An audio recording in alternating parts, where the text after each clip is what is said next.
एक गांव में एक धनी व्यक्ति रहते थे जिनका नाम चंद्रकांत था। गांव में सभी लोग उन्हें पटेल साहब कहकर बुलाते थे। उन पटेल साहब के पास बहुत सारी भैंसें थीं जिनको एक चरवाहा घास चराने के लिए जंगल में ले जाया करता था। वह चरवाहा काफी चतुर और चालाक था, इसलिए सभी लोग उसे चतुर चरवाहा कहकर बुलाते थे। एक दिन वह पटेल साहब की भैंसों को चरा रहा था। तभी अचानक उसके मन में ख्याल आता है कि क्यों ना मैं भी एक भैंस ले लेता हूँ। पटेल साहब की भैंसों के साथ उसे भी चराता रहूँगा। और कुछ दिन बाद वह चतुर चरवाहा एक भैंस खरीद लाता है। अब रोज वह पटेल साहब की भैंसों के साथ अपनी भैंस को भी चराने ले जाने लगा। कुछ दिनों बाद वह चरवाहा क्या करता है कि जंगल में कांटे वाली झाड़ियों से एक सीमा बना देता है और पटेल साहब की सभी भैंसों को ले जाकर उसमें बंद कर देता और बस खुद की भैंस को दिन भर चराता रहता। और शाम हो जाने पर पटेल साहब की भैंसों को बाहर निकालकर घर ले जाता। काफ़ी दिनों तक वह चरवाहा ऐसा ही करता रहा, बस अपनी भैंस को चराता और पटेल साहब की भैंसों को ले जाकर बागड़ में बंद कर देता, जिस कारण पटेल साहब की भैंसें बहुत कमज़ोर हो गई थीं और उस चतुर चरवाहे की भैंस काफ़ी तंदुरुस्त हो गई थी। अपनी भैंसों की ऐसी हालत देखकर पटेल साहब उस चरवाहे से पूछते हैं, क्यों रे चतुर, ये हमारी भैंसों की हालत मरी मराई सी हो रही है और तेरी भैंस एकदम तंदुरुस्त और मोटी ताज़ी हो रही है। तब चतुर चरवाहा पटेल साहब से बोलता है, अरे पटेल साहब, आपकी भैंसें चरती ना है मन लगाकर, बस मुंह उठाकर फिरती रहती हैं दिन भर, और मेरी भैंस का चरने पर ही ध्यान रहता है, इसलिए वह इतनी तंदुरुस्त दिखाई दे रही है। 2-3 दिन के बाद वह पटेल साहब अपने चरवाहे को बताए बगैर चुपके से देखने जाते हैं, यह पता लगाने की आखिर यह किस तरह भैंस चराता है कि कोई भी भैंस चरती नहीं है। जब वह वहां जाकर देखते हैं तो उन्हें अपने चरवाहे की चालाकी का पता चल जाता है कि किस तरह वह पटेल की भैंसों को कैद करके बस अपनी भैंस को ही चराता था। यह सब देखकर पटेल साहब को इतना गुस्सा आता है कि वह अपने चरवाहे की भैंस को काट डालते हैं और उसे काम से निकाल देते हैं। उसके बाद चरवाहा अपनी उस मरी हुई भैंस की खाल निकालकर उसे बाजार बेचने ले जाता है। खाल बेचकर उसे कुछ पैसे मिल जाते हैं, जिन्हें लेकर वह अपने घर आ जाता है। घर आने के बाद वह अपनी पत्नी से बोलता है, जा पटेल साहब के यहाँ से तराजू ले आ पैसे तौलने के लिए। उसकी पत्नी जाकर तराजू ले आती है। कुछ देर बाद वह अपना काम करके तराजू पटेल साहब को वापस लौटा आते हैं। पटेल साहब ने तराजू के नीचे वाले हिस्से में मोम लगा दिया था, यह जानने के लिए कि यह क्या तौलने के लिए ले जा रहे हैं। जब वह तराजू के नीचे देखते हैं तो उसमें उन्हें एक सिक्का चिपका दिखाई देता है। उसके बाद पटेल तुरंत उसके पास जाते हैं और उससे पूछते हैं, तुम्हारे पास इतने पैसे कहाँ से आए? मैंने तो तुम्हारी भैंस को भी मार दिया था। उसी भैंस की खाल बेचकर मुझे इतने सारे पैसे मिले हैं। पटेल साहब, सोचिए, आपकी तो इतनी सारी भैंसें हैं, आपको कितने सारे पैसे मिलेंगे? चरवाहा पटेल साहब से बोलता है। पटेल साहब उसकी बातों में आकर अपनी सारी भैंसों को कटवाकर उनकी खाल निकलवाकर बेचने ले जाते हैं, लेकिन कोई भी उनकी भैंसों की खाल नहीं खरीदता है। और इस प्रकार चतुर चरवाहे की बातों में आकर पटेल साहब अपनी बहुत सारी भैंसों की बलि चढ़ा देते हैं। इस बार पटेल साहब इतने क्रोधित होते हैं कि उसका घर जला देते हैं।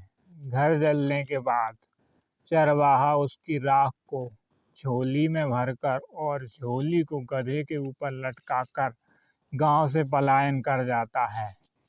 आगे जाकर उसे रास्ते में एक बालक मिलता है जिसके साथ उसकी माँ भी थी। चतुर चरवाहे के गधे को देखकर वह बालक रोने लगता है और अपनी माँ से बोलता है, मुझे गधे पर बैठना है। तब उसकी माँ उस चतुर चरवाहे से आग्रह करती है, कृपया मेरे बच्चे को कुछ दूर तक अपने गधे पर बिठा लो। तब चतुर चरवाहा बोलता है, मैं तेरे बच्चे को अपने गधे पर बैठा तो लूँगा, मगर इस गधे के ऊपर जो ये झोली लटकी हुई है उसमें मेरे पैसे भरे हुए हैं। अगर तेरे बच्चे ने गधे पर बैठकर पात दिया तो मेरे सारे पैसे राख बन जाएंगे और तुम्हें उतनी ही राख के बराबर मुझे पैसे देने होंगे। बच्चे की माँ उसकी बात मान लेती है। फिर चतुर चरवाहा झोली में राख के ऊपर कुछ सिक्के रखकर उस बच्चे की माँ को दिखाकर बच्चे को अपने गधे पर बैठा लेता है। उसके बाद वह चतुर चरवाहा थोड़े आगे जाकर चुपके से झोली में हाथ डालकर राख को सिक्कों के ऊपर कर देता है और उस बच्चे की माँ को बुलाकर बोलता है कि देखो, मेरे सारे पैसे राख बन गए हैं, तुम्हारे बच्चे ने पात दिया है। उसके बाद चतुर चरवाहा उस बच्चे की माँ से उसकी राख के बराबर पैसे लेकर आ जाता है। इतने सारे पैसे आ जाने के बाद वह फिर से पटेल साहब से तराजू मांगने जाता है। पैसों को तौलने के लिए पटेल साहब तराजू में मोम चिपकाकर तराजू दे देते हैं और मोम से सिक्का चिपक कर चला जाता है और पटेल साहब समझ जाते हैं कि इसके पास फिर से पैसे आ गए हैं और पैसे कैसे आए हैं यह जानने के लिए वह उस चतुर चरवाहे के पास जाते हैं और उससे पूछते हैं, इतने पैसे तुम्हारे पास कैसे आए। तब वह पटेल साहब को बताता है कि आपने जो मेरा घर जलाया था, बस उसी की सारी राख बेचकर मुझे इतना सारा धन मिला है। पटेल साहब, आपका तो इतना बड़ा घर है, उसको जलाकर उसकी राख बेचोगे आप तो इससे भी 100 गुना अधिक धन आपको मिलेगा। फिर क्या, पटेल साहब जाकर अपने पूरे घर में आग लगा देते हैं। वह चतुर चरवाहा बोलता है, यह राख आपको ऐसे स्थान पर जाकर उड़ाना है जहाँ बहुत सारे लोग हों और भीड़ भाड़ हो। जितने लोगों की आंखों में यह राख भरेगी वह सब आकर आपको पैसे देकर जाएंगे। उसके बाद पटेल साहब सारी राख को भरकर बाजार ले गए और वहाँ सभी लोगों के बीच में खड़े होकर राख उड़ाने लगे। फिर जिसकी आंख में राख भरे वह आता और पटेल साहब को कूट कर चला जाता। बुरी तरह से पिटने के बाद पटेल साहब गुस्से में उस चरवाहे के पास जाते हैं और उसके हाथ पैर रस्सी से बांधकर नदी में फेंक आते हैं। कुछ देर बाद एक भेड़ चराने वाला अपनी भेड़ों को पानी पिलाने नदी आता है। वह उस चतुर चरवाहे को नदी में अंदर डूबा हुआ देखकर उससे पूछता है, अरे भाई, तुम नदी में क्यों डूबे हुए हो? तब चतुर चरवाहा उसे बताता है, अरे भाई, मेरा ब्याह हो रहा है, इसलिए मैं नदी में डूबा हुआ हूँ। तब वह भेड़ चराने वाला उससे बोलता है, भाई, मेरी भी शादी नहीं हुई है, मेरी भी करवा दो ना। तब चतुर चरवाहा उससे बोलता है, क्यों नहीं, ज़रूर, मगर तुम पहले मेरे हाथ पैर खोल दो। मेरा ब्याह हो गया है, अब मैं तुम्हारा ब्याह करवाता हूँ। उसके बाद वह हाथ पैर खोल देता है। फिर चरवाहा नदी से बाहर निकलकर उस भेड़ चराने वाले के हाथ पैर बांधकर उसे बहुत गहरे पानी में ढकेल कर उसकी सारी भेड़ अपने साथ ले जाता है। उसके पास इतनी भेड़ें देखकर पटेल साहब उससे पूछते हैं, क्यों रे? मैं तो तुझे इतने गहरे पानी में हाथ पैर बांधकर फेंक कर आया था, फिर तू जिंदा बचकर कैसे आया? और इतनी सारी भेड़ें कहाँ से आईं? तब चतुर चरवाहा बोलता है, पटेल साहब, आप मुझे कम गहरे पानी में फेंक कर आए तो मुझे इतनी भेड़ें मिली। अगर थोड़े और गहरे पानी में फेंका होता तो इससे भी ज़्यादा मिलती। फिर पटेल साहब उससे बोले, एक काम कर, अब तू मुझे उसी पानी में फेंक कर आ।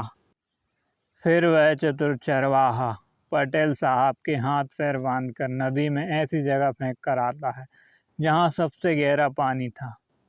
उसके बाद पटेल साहब कभी लौट कर नहीं आते हैं और उनकी सब धन संपत्ति चतुर चरवाहे की हो जाती है। और पटेल साहब अपनी मूर्खता की वजह से धन संपत्ति और जान सब कुछ गंवा देते हैं।